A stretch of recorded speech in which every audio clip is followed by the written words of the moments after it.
Brother Chairman, brothers and sisters here at Excel,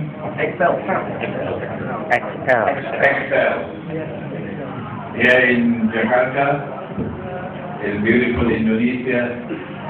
Assalamu alaikum wa rahmatullahi wa barakatuh.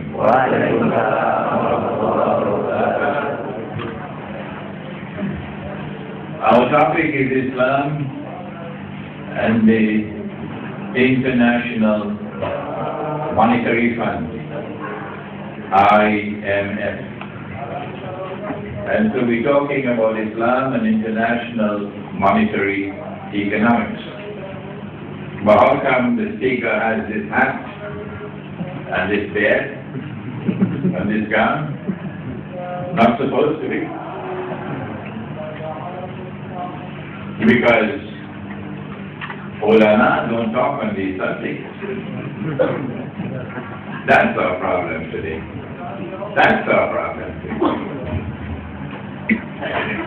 It's not taught in the institutions of Islamic learning.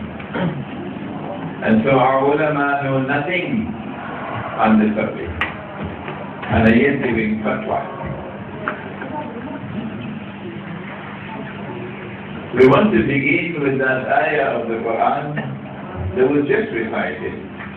I didn't know, I don't know how he knew I was going to recite that ayah. It's a good sign. بعد أعوذ بالله من الشيطان الرجيم ولن ترضى عنك اليهود ولن ترضى عنك اليهود ولا النصارى حتى تتبع ملتهم. صدق الله العظيم. سورة البقرة. And they will never be satisfied, never be content, will never rest until they get you to follow them, to follow their way. Who? The Jews and the Christians will never be content, will never rest, will never be satisfied until they get you to follow them, wherever they go. Is this applicable to all Jews? Can this be true of all Christians? There is the lazy man's methodology of studying the Quran. And the lazy man's methodology is to take one verse in isolation. And then you end up with rubbish on your face. The proper way to study the Quran is different. Let us introduce you to the proper way. Allah taught the lesson at the very beginning of the Quran. The lesson, the most important lesson of usul al-tafsir, or methodology for studying the Quran. At the beginning of the Quran, Allah subhanahu wa ta'ala speaks to us and tells us that He ordered the angels to make sajda to Adam alayhi salam. فَسَجَدُوا إِلَّا إِبْلِيسَ. They all made sajda except Iblis. If we take this ayah of the Quran by itself, then the implication is that Iblis was an angel, because the order was given to the angel. So you cannot escape from the conclusion Iblis must have been an angel. This is the lazy man's methodology. But after having made this announcement that Iblis is an angel, and it was carried on CNN and Al Jazeera, the whole world knew, then you began to read the rest of the Quran. And when you read more of the Quran, then you found, to your surprise, that angels cannot disobey. Angels do not have any free will. Allah says, وَيَفْعَلُونَ مَا يُؤْمَرُونَ. Whatever they are ordered to do, they do it. But he disobeyed. So he could not have been an angel. And then in Surah Al-Kahfi of the Quran, I have to say Kahfi in Indonesia, but outside of Indonesia we say Surah Al-Kahf of the Quran. In Surah Al-Kahfi, Allah informs us, وَكَانَ مِنَ الْجِنِّ. Iblis was a jinn. And so now we're looking quite foolish because CNN and Al Jazeera have all announced that we said that Iblis is an angel. So Allah is teaching us a lesson. Do not take any verse of the Quran in isolation, by itself, and hurry to form judgment, to derive meaning. Rather take all the verses of the Quran pertaining to a topic and study them all together to make a meaningful whole, a harmonious whole, because there are no contradictions in the Quran. So you have to bring whatever data you collect has to come together as a meaningful, harmonious whole. Then, and only then, will you be able to get the meaning of the verse. When we do that in this case, we quickly find that Allah could not have been speaking about all Christians. Not all Christians are going to behave in this way, that they will never rest, never be satisfied, until they get us to follow their way. For example, in Surah Al-Ma'idah, Allah says, وَلَتَجِدَنَّ أَقْرَبَهُمْ مَوَدَّةً لِلَّذِينَ آمَنُوا الَّذِينَ قَالُوا إِنَّا نَصَارَى. That you will most certainly find, in time to come, that those who will be closest to you in love and affection will be those who say we are Nadzar Christians. That's not the way of life. Love and affection cannot be combined with getting us to follow their way. So no, Allah could not be speaking about all Jews and all Christians when He said, وَلَنْ تَرْضَى عَنْكَ الْيَهُودَ وَلَا النَّصَارَى حَتَّى تَتَّبِعَ مِلَّتَهُمْ. Well then, which Jews and which Christians? That's the question. Does the Quran answer the question? Yes, it does. If we do our homework, we will find, for example, in Surah Al-Ma'idah, the crucial verse of the Quran, the absolutely crucial ayah of the Quran for penetrating the IMF, for penetrating the United Nations organization, for penetrating NATO.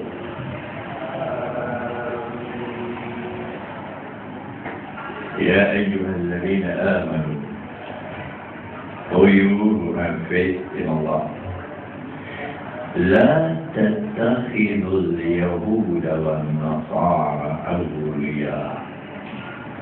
Do not take the Jews and do not take the Christians as your friends and allies. It is interesting.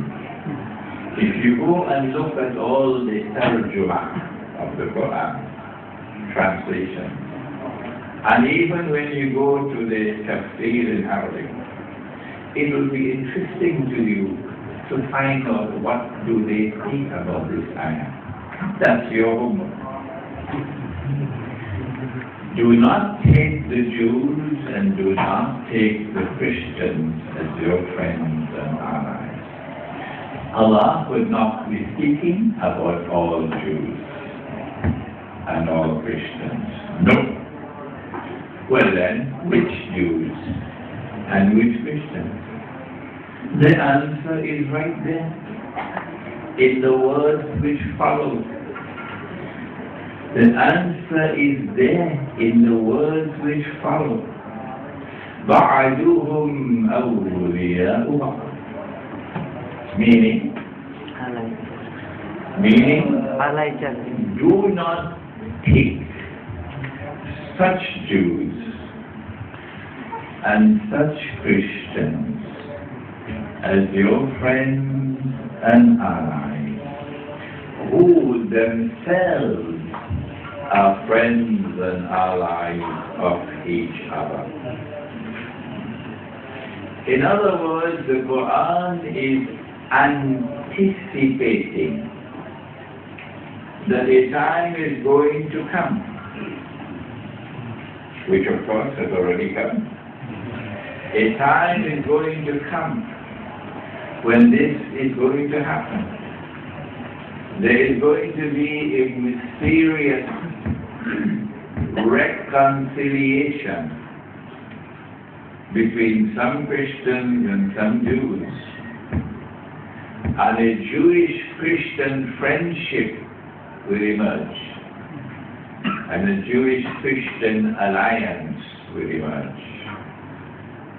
When that happens, those are the Christians and those are the Jews with whom you are prohibited from maintaining friendship as alliance.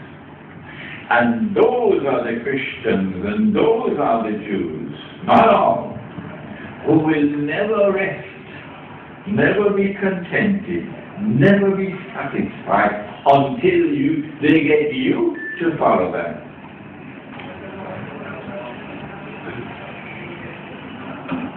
What would be the price that we pay if we defy the Quran? If we disobey the Quran, if we take the Quran and put it behind our back? The answer is there in the words which follow. وَمَنْ يَتَوَلَّهُمْ مِنْكُمْ. Whosoever from amongst you agrees to follow them, because they want you to follow them. They will never be satisfied until they get you to follow them. But whosoever from amongst you turn to them, become their friends, become their allies, follow them, enter into their embrace.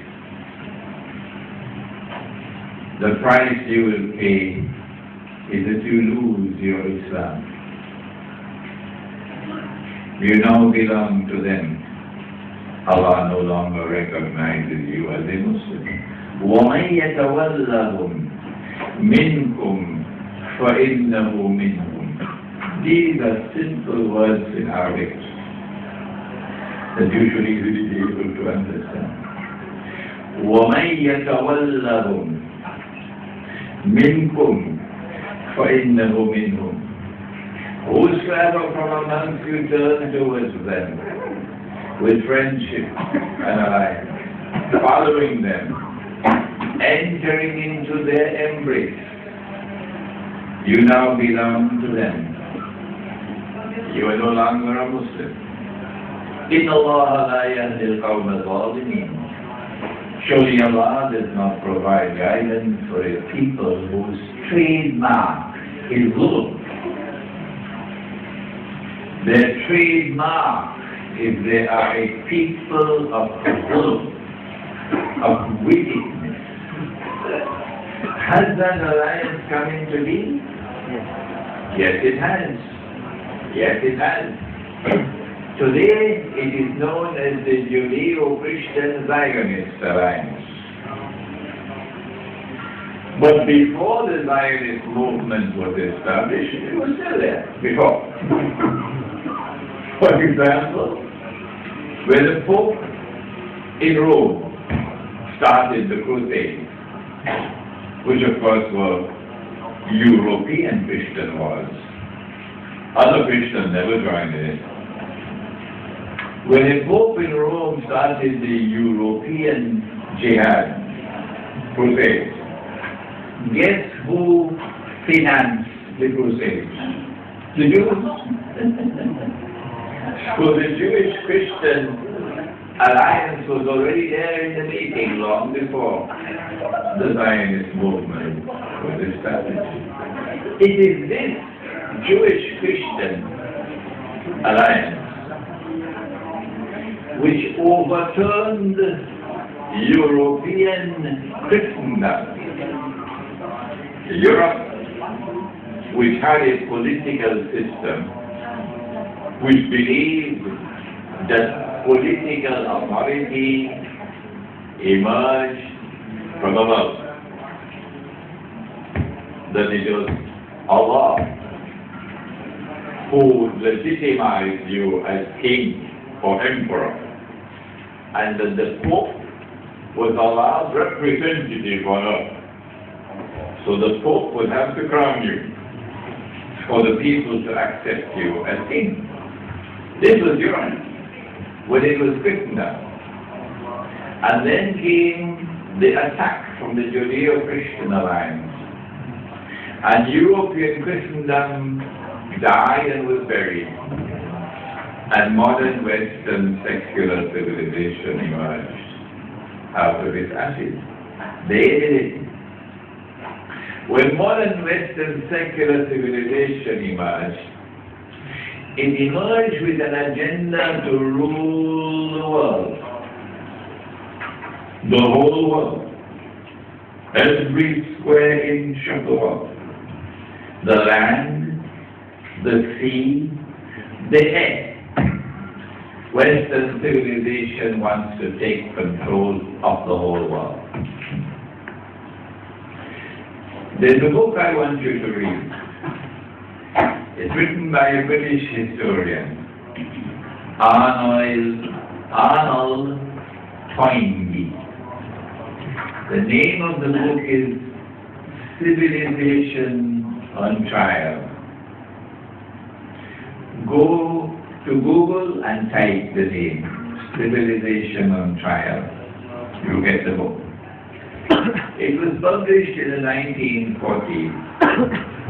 And in that book you will see where Toynbee says that modern Western civilization has this agenda to take control of the whole world.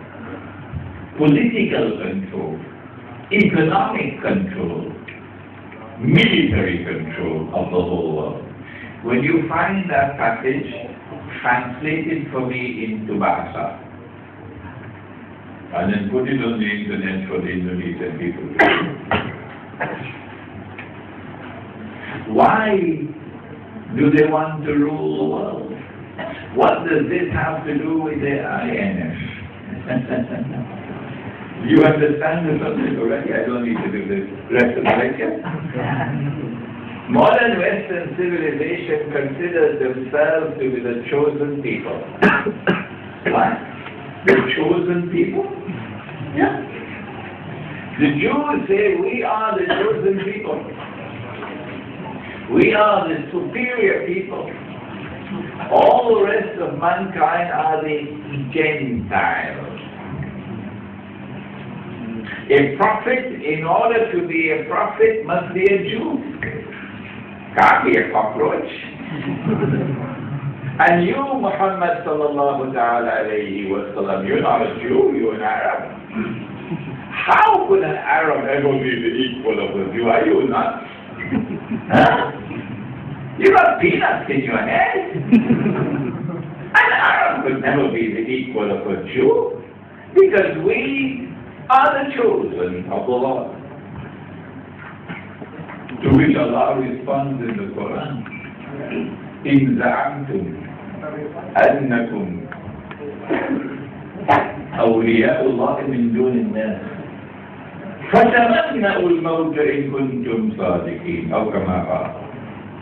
If you indeed believe that you are the chosen people, to the exclusion of all the rest of mankind, well, why don't you desire death? Surah? Where you go? What to do? Surah Al-Jum'ah. Surah Allah responds to this lie.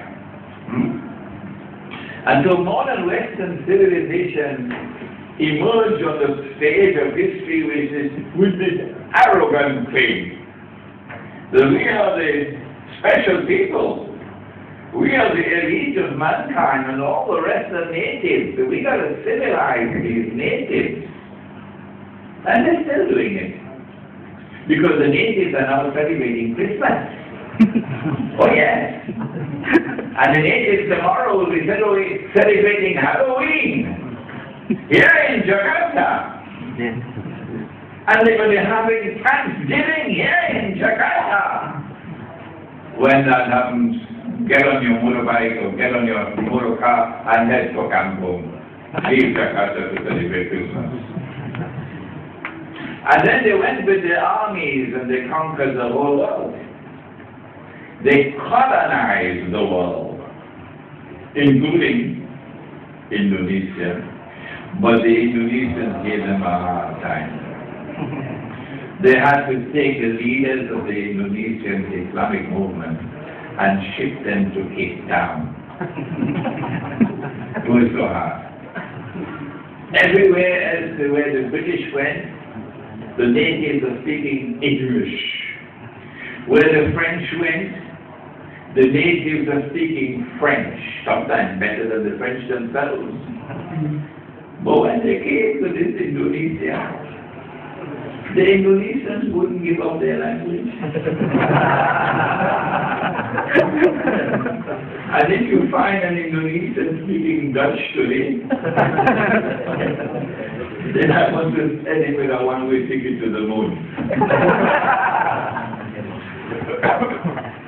After they colonized, their plan was to decolonize, but still to rule the rest of the world by proxy, to set up institutions by which they could continue to rule. We don't have the time to study all those institutions, but he is a diplomat. Where is he? Yeah.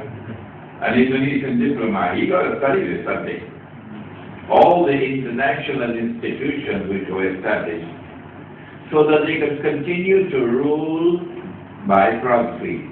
One of them was the International Monetary Fund. In the Quran, Allah has given us money. In the Hadith, Allah, in the Sunnah, Nabi Muhammad has given us money. Did you know that the word dinar is in the Quran? I wonder what answer we're going to give in the grave. Did you know that the word dirham is in the Quran? I wonder what answer we give in the grave. Because we're going to have to answer in the grave for abandoning the Quran. Because that's what we've done.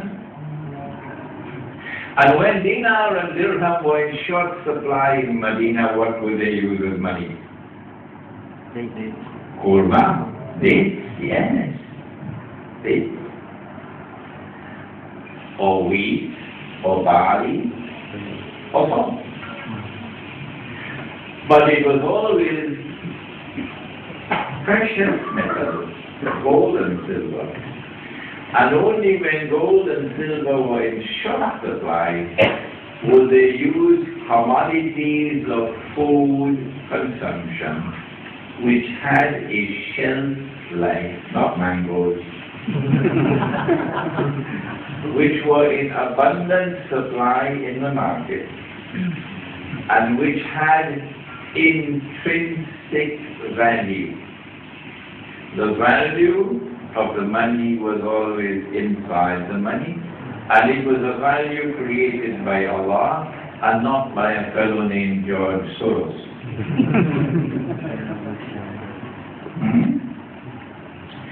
This is money in Islam. And this money remained in Java until the Judeo-Christian alliance colonized it. And when they decolonized, then they gave you another money, another kind of money made of paper. I don't know whether you've ever seen it. Let me show it to you.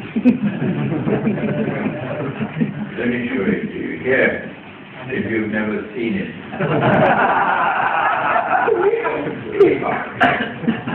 Made of paper. And they say, this is money. The Judeo-Christian alliance.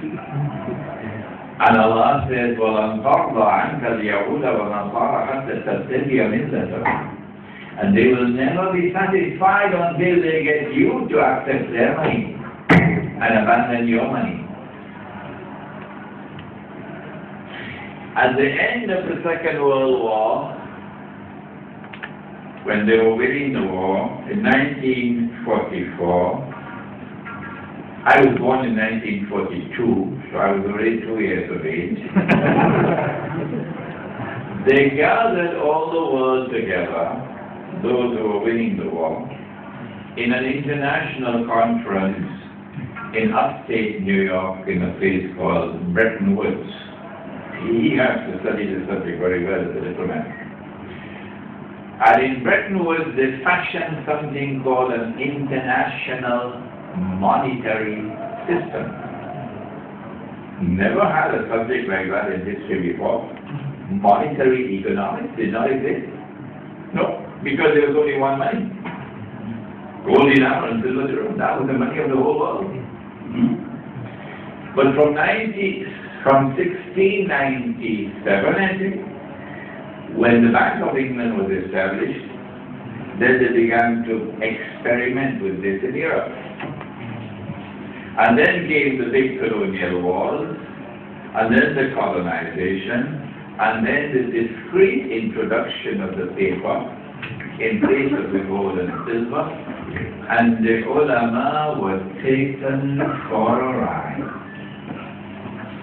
Our ulama failed and failed miserably to understand what was happening. So when they held a conference in upstate New York, they fashioned a monetary system called the Bretton Woods Accord. And on the basis of that Bretton Woods Accord, the International Monetary Fund was established, the World Bank was established, etc. And the International Monetary Fund had a constitution, like the UN has a charter. And every country in the world must join the IMF. And when you join the IMF, you've got to sign, you've got to accede to the constitution. It is called the Articles of Agreement. And guess what they put in there? You wouldn't believe it. Dr. Mahathir didn't know about it. No. They said in that document, it is haram to use gold as money. Go and check it out if you don't believe me. It is haram, meaning you are not permitted. It is illegal. You are not allowed to use gold as money. Allah created the gold and gave it to you as money. And they say it's halal, haram. He says it's halal, they say it's haram. And then we all accepted it. We follow them into the shirk. And in Sahih Bukhari, the result of this shirk is located. Every time we use the paper, we follow them into the shirk because gold is no longer money. Only this is money. In Sahih Bukhari, the hadith is repeated 4 times. That on Judgment Day, Allah subhanahu wa ta'ala speaks to Adam alayhi salam and says to him, take out the people for Jahannam. And Adam alayhi salam asks, how many are they? And Allah subhanahu wa ta'ala replies and he says, out of every 1,000, take 999 for Jahannam. So long as you're using this paper, you're heading for the hellfire. So long as you're using this paper, you're heading for Jahannam. You don't believe me? Wait until you're in the grave. I am also using it. I know the subject. What do we do? The answer is, we have to bring back the Sunnah that we abandoned. That the Judeo-Christian alliance refuses to allow us to use dinar and dirham. And if you have a shortage of dinar and dirham in your market, or if the police come and seize your dinar and dirham, which they will do, what do? If you are in Java in Indonesia, you are in the best place on the face of the earth. There is no place better in the world today than Java in Indonesia to bring back the Sunnah money. Because if you have a shortage of gold and silver, what would you use as money? Right. Baras. Not happy. And if you are in Cuba, Sugar. Gula. Is it gula? Yeah. Gula. Sugar. Not tobacco, Fidel Castro doesn't smoke cigars anymore. We say, this is our answer. To get out of the shirk. We're not talking about the riba yet. We're only talking about the shirk. To get out of the shirk, we have to stop using the paper. We have to return to the Sunnah of dinar and dirham. And if there's a shortage of dinar and dirham, we're going to use rice as money. We say that can't be done in downtown Jakarta. No. We say it can be done in Kampung, in the remote countryside, in small villages, not big. And we establish our micro market. And in these micro markets, we make the effort. And that is all that Allah asks of us, to make the effort. اتقوا الله ما استطعتم. Surah Al-Taghabun. Fear Allah to the extent that you have capacity to do so. So at least make the effort to bring back the Sunnah that we have abandoned. When they established the IMF, not only did they make dinar haram, and by implication dirham haram, and therefore made haram what Allah made halal, which is shirk. They did more than that. They made this the money of the world. They wanted that the United States of America should rule the world. Prior to this, Britain was the ruling state. And the world witnessed Pax Britannica. And the sterling pound was the international currency. But now the time has come for the United States to take over from Britain.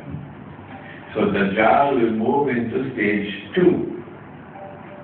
You know, he has 3 stages. Yawmun kasana, Yawmun kashaka, Yawmun Juma, if you don't understand what I'm talking about, get my book, Jerusalem in the Quran. Alhamdulillah, we have it in Bahasa. It's translated into Bahasa. Once you can get it through the Indonesian customs, you can get it here. That's your problem, to get it through the Indonesian. So just stay in touch with me by email. I can ship it to you from Malaysia. Or I can give you permission here to print it. Yeah. Right here. It's already published, it's already translated into Bahasa. The Dajjal passes through 3 stages before he will appear as a human being. My analysis led me to the conclusion that stage 1, Britain becomes the ruling state. I never said that Britain is Dajjal. Don't you ever say that. I said that in stage 1 of the Dajjal's mission, Britain becomes the ruling state. And the sterling pound becomes the international currency. But there's still the convertibility to gold. The sterling pound was even in a gold coin. The sterling pound was a gold coin. And there was also a sterling pound in paper, convertible. And then in stage 2, the United States has to take over from Britain. And now we are poised on the verge of stage 3, where the United States must go down so that Israel can replace the United States as the new and third ruling state in the world. So Pax Britannica gave way to Pax Americana. You listening? There you are, America. And Pax Americana is now giving way to Pax Judaica. Pax means peace, so they're lying. This is not peace, it's only war. Pax Judaica is not peace, it's war. At the International Monetary Fund, they decided that only the US dollar would have any integrity, meaning that the US dollar had a link with gold, that it was convertible into gold, or to use the technical term, you could redeem it for gold. At what rate? $35 US would buy you 1 ounce of gold. So long as the United States remained faithful to that legal commitment and don't change it and don't abandon it, the US dollar is halal. Halal because it is functioning as a check. It is functioning as a promissory note. That I write a note and I have witnesses that I owe you this money. And you can take that paper and hand it in and get the money.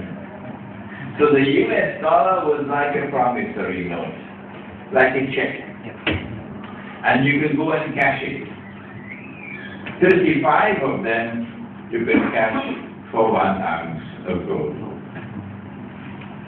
This is international law. However, if you have an obligation to cash the check, you should not be writing out more checks than you have money. I have 100 dinars in my account, and I write out checks for 1,000. I went around the corner and I bought a BMW, and I wrote out a check for 1,000 dinars. When they went to cash the check, the money is not in the account. So then I should be sent to jail.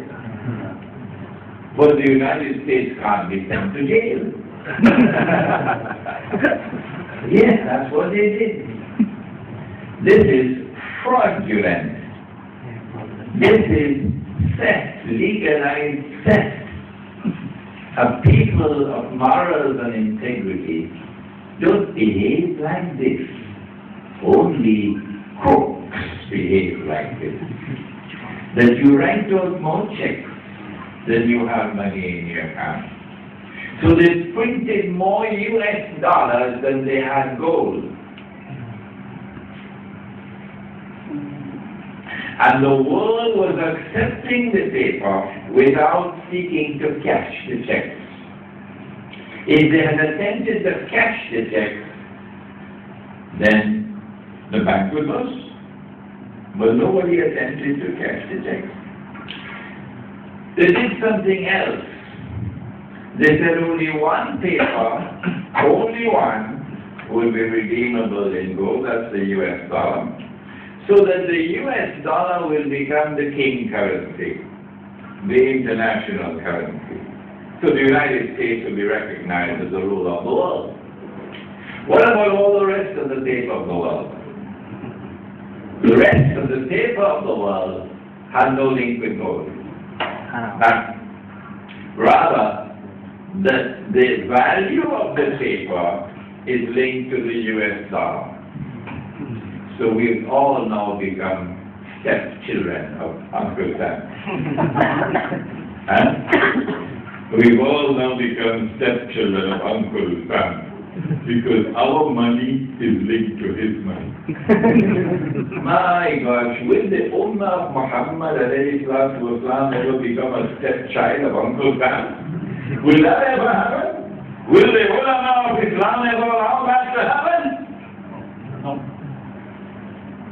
What are we going to do on Judgment Day? We who have abandoned the Quran, we who have abandoned the Sunnah, and yet consider ourselves to be good Muslims. It's not our failure, it's the failure of the ulama. What a terrible failure it is. They did something else as well. I mean, these fellows were really clever. The law of the IMF was that once you become a member of the IMF, you have to declare how much gold you have. See how cunning they are? And after you have declared how much gold you have to deposit 1/3, is it 1/3? 1/3 of your gold has to be deposited in Washington to be a member of the IMF. So they're holding 1/3 of your gold hostage. And they can now measure how much gold you have. Because the law requires that you must record and must announce every time you sell gold. The law, you cannot sell gold privately. It must be done public. So in the IMF, they will know how much gold you have left and how much you have left until you have none left. In 1960 something, maybe 66, somewhere around there, Charles de Gaulle of France, he didn't like American imperialism at all.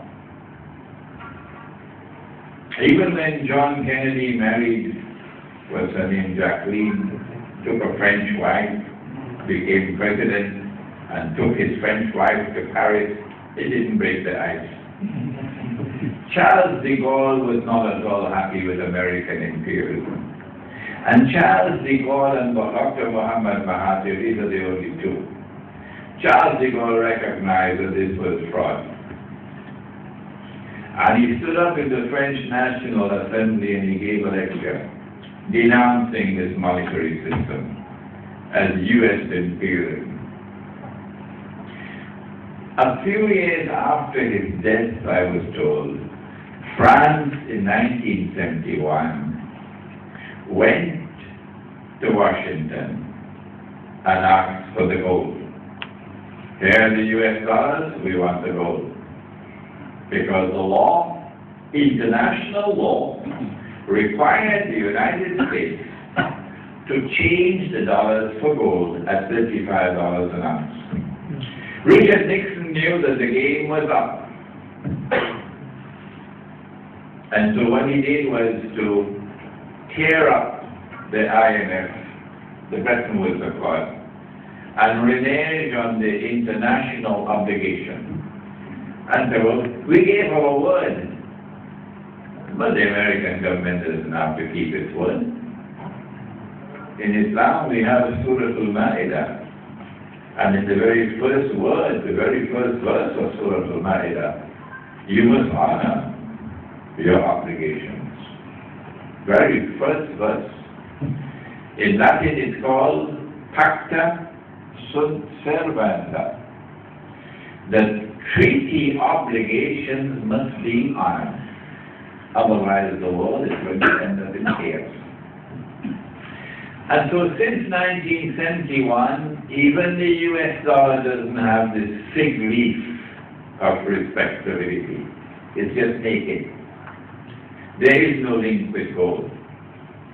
And so since 1971, they can now start bringing down the value of the dollar. From 35 it went to 40. By 1973, October 73, a war took place between Israel and the Arabs. King Faisal, rahimahullah, was alive. And King Faisal was a different kind of Saudi, because he was a Zionist, the rest are all Zionists. Saudi Arabia has now become Israel's most strategic ally in the world. Saudi Arabia and India, after the United States and Britain. But not King Faisal, rahimahullah. He imposed an oil boycott on the United States. An oil boycott. When that war took place and the oil boycott took place, the US dollar collapsed by 400% overnight. Like nothing has ever been seen before. The only thing worse than this is what is coming when Israel attacks Iran. Wait and see. From $40 an ounce, the US dollar fell to $160.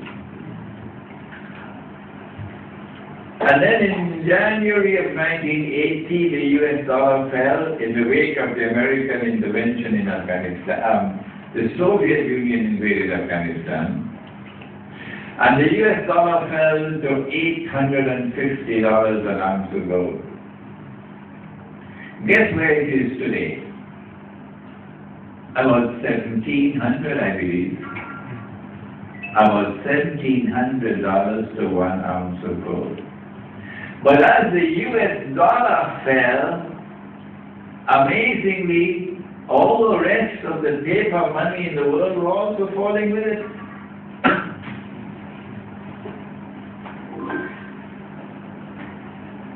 There are some paper money that are called hard currencies. I made a joke in a conference in Brunei, international conference with scholars from different parts of the world present. And I made a joke and nobody laughed. I said that they print their paper and they have a secret chemical. And they dip the paper in the chemical, it comes out as hard currency. Nobody laughed. It meant that the scholars of Islam actually believe me. We don't have the secret chemicals. So we don't have Australian dollars, and sterling pounds, and euros, and American dollars. So Singapore dollar, Brunei. Well, our paper is not hard currency. And so as the dollar went down, all the rest of the paper money in the world also going down with it. However, Some are going down faster than others. When the Dal wants to punish you, your paper goes down faster than the rest. When you support the Dal, then your paper becomes hard currency. And that's how the system was used until where it is today. At this moment in time, they don't need the paper anymore. So what they did is that they themselves are bringing down the US dollar. It is a controlled demolition of the US dollar that is being done by the Zionists. The US dollar has now reached that stage where it is essentially dead, but it is kept alive in the ICU, intensive care unit of the hospital. But even there, they won't be able to keep it alive once Israel attacks Iran. And the Israelis know it, that in attacking Iran, they're going to destroy the United States. They know it. Because the price of oil is going to shoot up, out of the roof. The price of gold is going to shoot up. But it's not the price of gold that's going up, you dumb-dumb. It's the value of the paper going down, you dumb-dumb. It's the US dollar collapsing. And they're going to have to demonetize the US dollar, meaning it can't be used to buy and sell. No longer be recognized as legal tender. When the US dollar collapses, that's the end of the world of paper money. They don't need it anymore. Maybe paper money will survive as souvenirs of an age gone by, when there were so many donkeys in the world.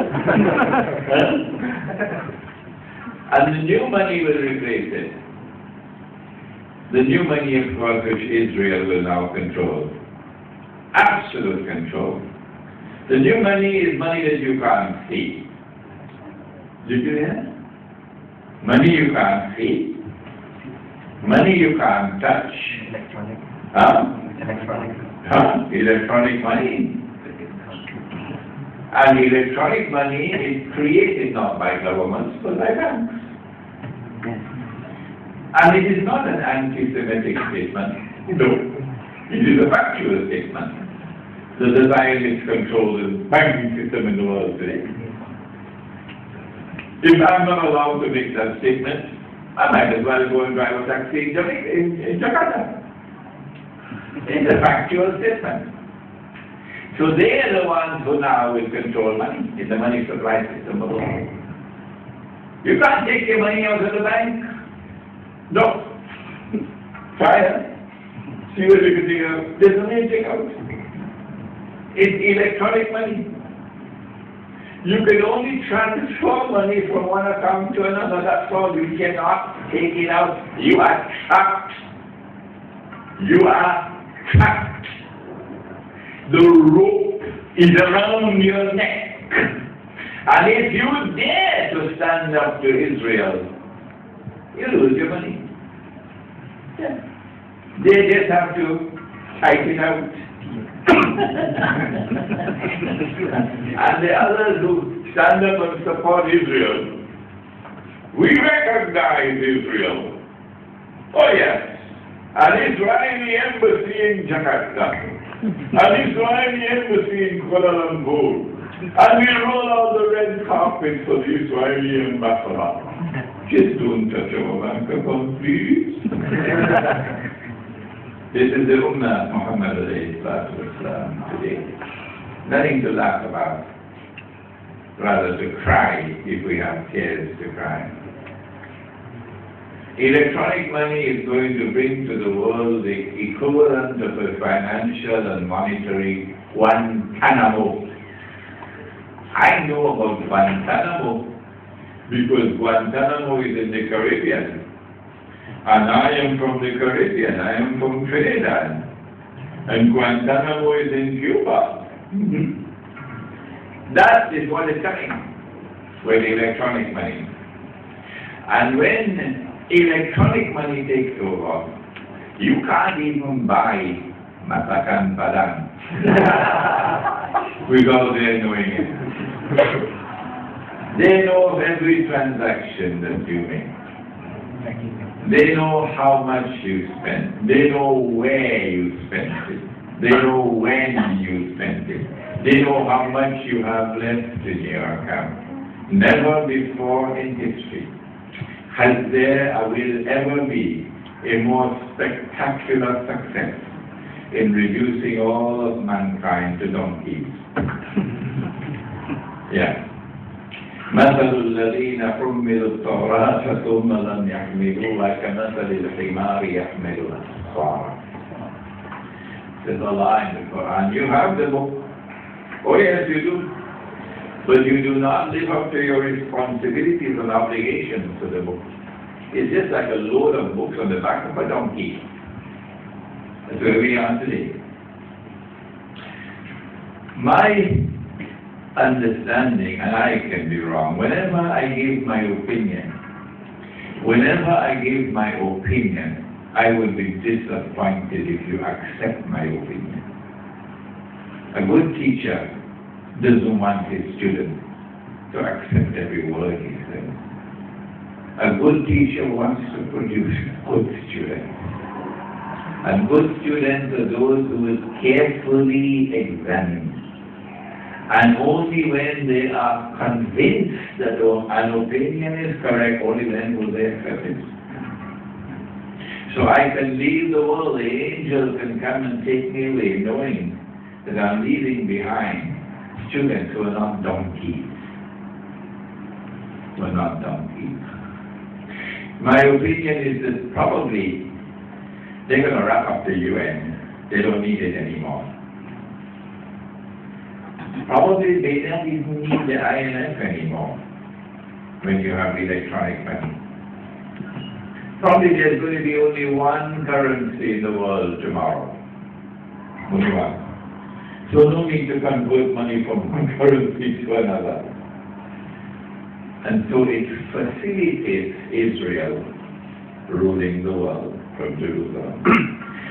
Israel wants to rule the world. Why? Simple. So that the Dajjal can stand up in Jerusalem, maybe about 20, 25 years from now, will stand up in Jerusalem. Most of you here should be living at that time to see it. And would say from Jerusalem, I am the Messiah.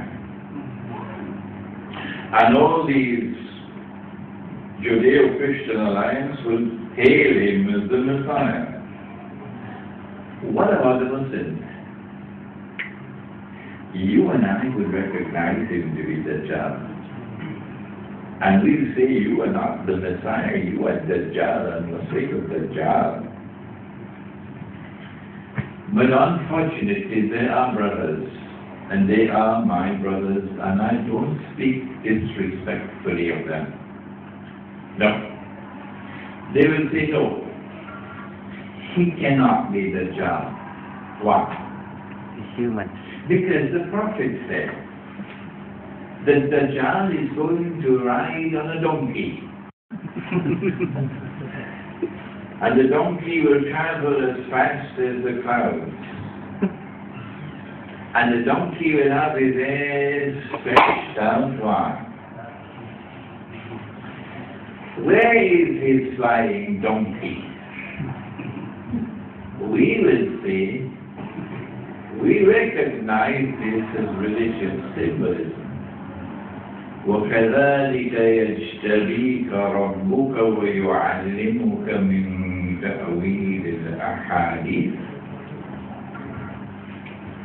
There is such a thing as religious symbolism in dreams, in visions, and Allah taught that subject. It's not taught in universities. No. And Yusuf alayhi salam was taught ta'wil, the interpretation of religious symbolism. And so he said to his father, Father, this is the meaning of the dream. When Nabi Yaqub alayhi salam and the brothers bow down before Yusuf alayhi, Father, this is the meaning of the dream. He interpreted the religious symbolism that the sun and the moon and 11 stars did not mean the sun in the sky and the moon in the sky and 11 stars in the sky. No! But our Salafi brothers, and they are our brothers, and we do not speak ill of our brothers. No! We must have love in our hearts for our brothers. And so when we enter into a discussion on a subject, a difference of opinion, we do not do it in a way to disrespect or disparage. No. They say we must see the flying donkey. We say the flying donkey is already here. It's a modern aircraft. Because we recognize this to be religious symbolism. Dajjal is going to step into the ocean and the water will reach him up to his knee. But he in Jerusalem, if he steps into the ocean, he sits down. He can't be Dajjal. We say it is religious symbolism. The Dajjal will demonstrate the technology to reach down to the bottom of the ocean and pick up things as though the water was reaching up to his knee. Dajjal will be jumping between the heavens and the earth. He can't be Dajjal because we don't see him jumping up to the sky. We say this is religious symbolism. It represents or it symbolizes the capacity to send your rockets up and down, to send the shuttle up and down to a spacecraft up there. And then they will say, he cannot be Dajjal, because the Prophet said, Dajjal sees with his left eye, he's blind in the right eye. It looks like a bulging big. And on his forehead, between his eyes, is written the word kafir. We are not seeing the word kafir written between his forehead, so he cannot be Dajjal. And this man sees with two eyes, and Dajjal sees with one. So he cannot be Dajjal. Unfortunately, there are large numbers of Muslims, unfortunately, at this point in time, who will remain like that until the day. And on that day when Dajjal is standing there in Jerusalem, they will say he is not Dajjal. We say the left eye symbolizes external sight. The blind right eye symbolizes internal blindness. If the heart cannot see, the Western cattle, Allah says they have eyes and yet do not see. They have ears and yet do not hear. They have hearts and yet do not understand. They're just like cattle. All those who follow Dajjal are going to be like cattle. Imran Hosein is not speaking with arrogance now. No. But this is not arrogance. Do they not remember? Why should I have to repeat and recall and remind? That in Sahih Bukhari, Nabi Muhammad ﷺ is reported to have said that Nabuwa or prophethood is comprised of 46 different parts. He said, after me nothing remains of Nabuwa or prophethood in the world except one part. There is one part of Nabuwa or prophethood still remaining in the world up to this day right here in Jakarta. What is it? He said it is Al-Mubashirat. They asked what is Al-Mubashirat. He said Ruqya Sadiqa. Ru'ya salihah. It's when the heart can see, when the internal eye can see a vision, true knowledge comes. Knowledge doesn't come only from the Quran and from the Ahadith. No. Knowledge also comes directly to the heart.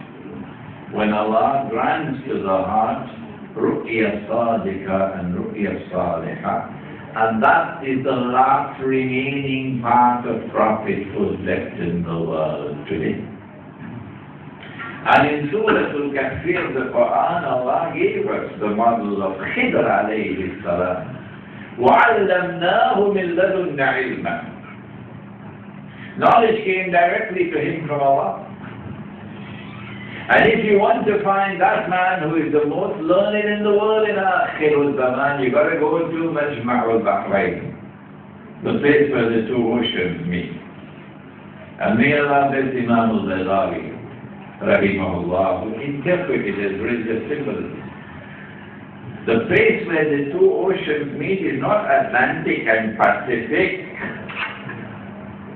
Imam al-Badawi says it is the ocean of knowledge externally acquired and the ocean of knowledge internally received. When these two oceans of knowledge come together and are harmoniously integrated, now you have the most learned of all men. Now you have the believer who will be able to see what otherwise cannot be seen. اتقوا فراسة المؤمن فإنه ينظر بنور الله. Fear the firasa of the mu'min, the wisdom that comes from internal intuitive spiritual insight. For when he sees with the nur of Allah. If we had that nur, we would not have failed with this paper. We would not be where we are today if we had that nur.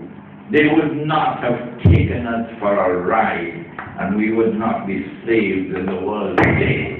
With our daughters as slaves in Singapore, cooking lahmul khinzir. Our daughters are working like a slave, and at the end of the month being paid 300 Singapore dollars. No Singaporean woman will work for that wage, none. She's a slave in Singapore. She's a slave in Malaysia. She's worse than a slave in Dubai and in Saudi Arabia. If we had Noor, our daughters won't be slaves today. Shame on us. Shame on us. Shame on us. And so our subject on Islam and the International Monetary Fund is a wake-up call for a new generation of ulama who will study the world today using the Quran and using the Ahadith and using the nur that Allah sends with which to read and understand. ربنا تقبل منا إنك أنت السميع العليم وتب علينا يا مولانا إنك أنت التواب الرحيم برحمتك يا أرحم الراحمين آمين. We have a little time for questions and answers. Yeah. Question and answers, maybe from the audience. If the sister wants a question, she can write it out for you. Just send the question up to me. Assalamualaikum warahmatullahi wabarakatuh. Beberapa hari yang lalu saya bertemu dengan Presiden Jerman, Christian Wolff di UI. Beliau mengatakan bahwa negara Islam di seluruh dunia, ya, saya juga nggak ngerti negara Islam yang mana itu. Negara Islam di seluruh dunia itu seharusnya bisa mengikuti jalan Indonesia dalam menjaga toleransi antar beragama. Pertanyaan saya, ya, pertanyaan saya,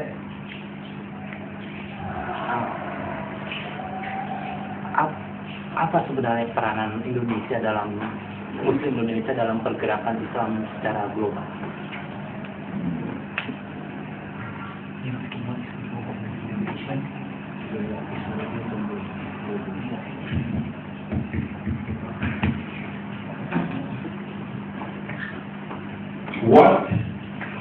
is the role of the Indonesian Muslims.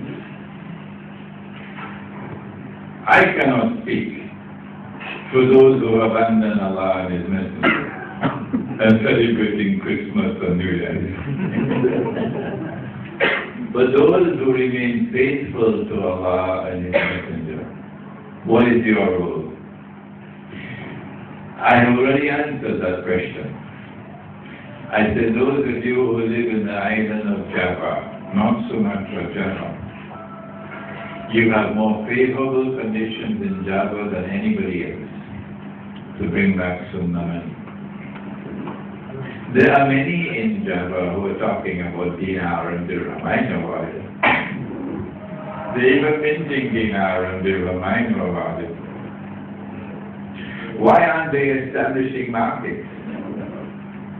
Why are they not establishing markets which will use dinar and dirham? And we don't mean dinar and dirham alongside the bogus money.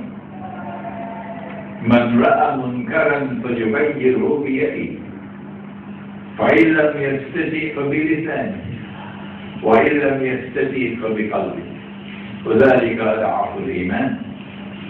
If you see something which is bogus and fraudulent, change it with your hand. And the paper money is bogus and fraudulent.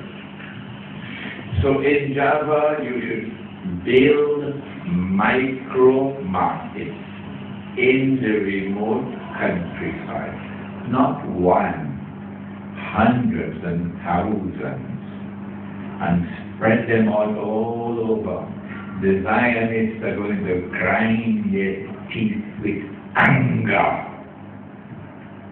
If you do it in Jakarta, it's easy for them to shut you down. But when you have your market scattered all over the remote countryside, they don't have the resources. They can't do it to shut down all of those. And if they come and they seize your dinar and dirham, they can't stop you because you will start using bars.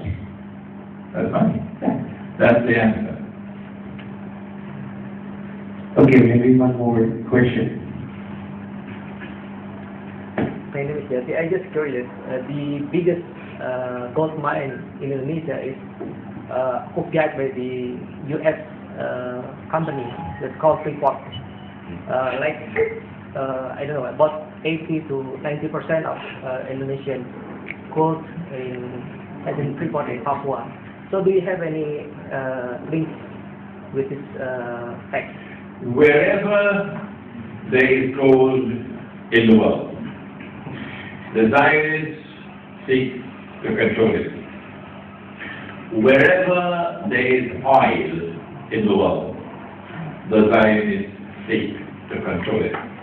This is not new, old news, okay? Old news. But if you have a shortage of gold, you would use rice as money. The important thing is not to go down further into slavery.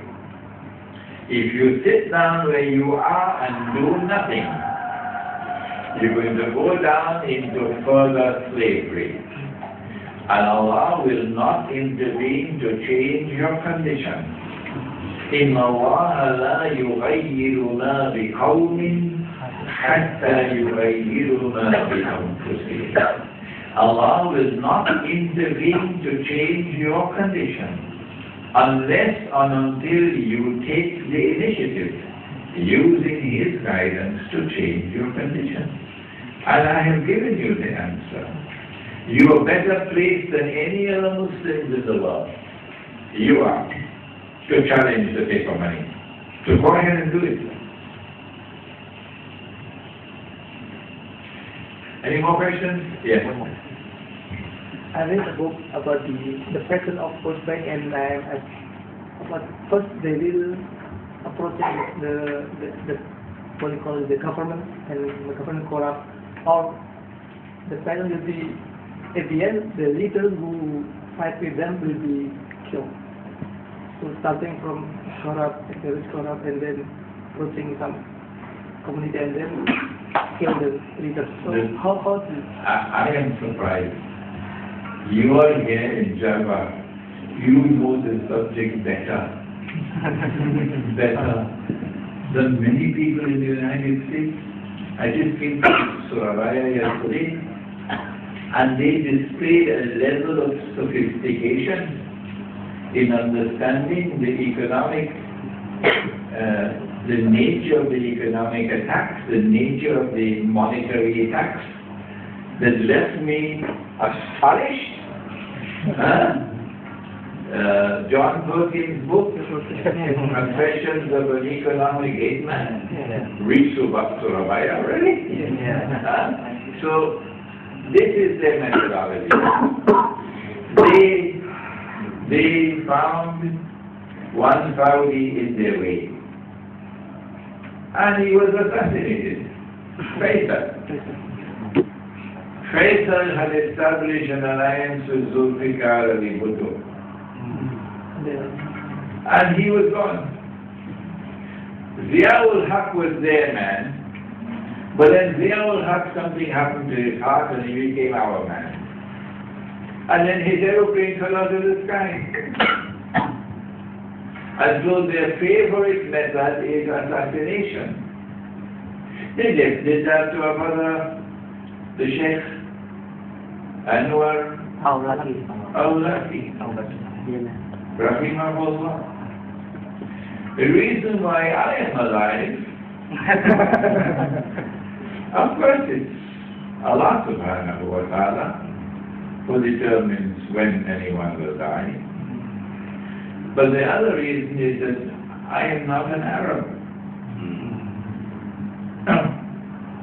Had I been an Arab, I'd be dead already. They'd have tried to assassinate me already. So anyone who stands in their way, they seek to get rid of you. But sometimes they have to weigh the cost. If you assassinate Malcolm X, you end up with a bigger problem that you had before. وَلَا تَقُولُوا لِمَنْ يُقْتَلُ فِي سَبِيلِ اللَّهِ أَمْوَاتٌ بَلْ أَحْيَاءٌ وَلَكِنْ لَا تَشْعُرُونَ. So they cut down the tree and it is still growing. Malcolm X. So some people still remain. Because if you attempt to cut them down, you end up with a bigger problem. Ron Paul is not that big a scholar. No. But Ron Paul is a different kind of politician. And Ron Paul is still alive. Perhaps one of the reasons why his aeroplane has not fallen out of the sky yet is because they have calculated that if we get rid of him, we might end up with a bigger problem. Yes, I think we finished. Yeah. I think we finished, and I believe there are many questions still now meant to be questioned. I was saying. But we need to close this lecture with Kafaratul Majlis. Assalamu alaikum warahmatullahi wabarakatuh.